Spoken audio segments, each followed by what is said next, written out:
Bakit kailangan mo magpahinga pagkatapos ng mahabang lose streak? Siyempre, wala ka sa tamang mental state at ulirat o tamang pag-iisip. Ika'y sabog. At ika'y nadadala ng emosyon mo para magdesisyon sa larong ito at lalo na sa ranked game. Dahil ang larong ito ay punong-puno ng mga desisyon. Desisyon.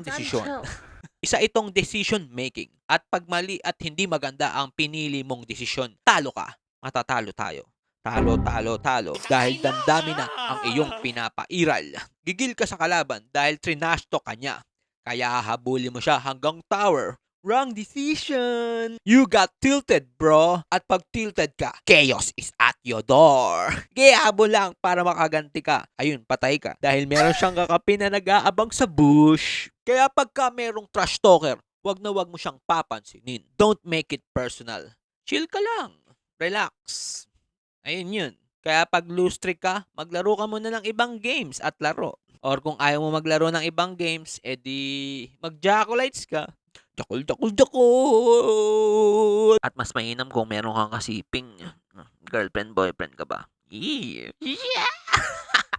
Okay na. Ina, it's so motherfucking filthy!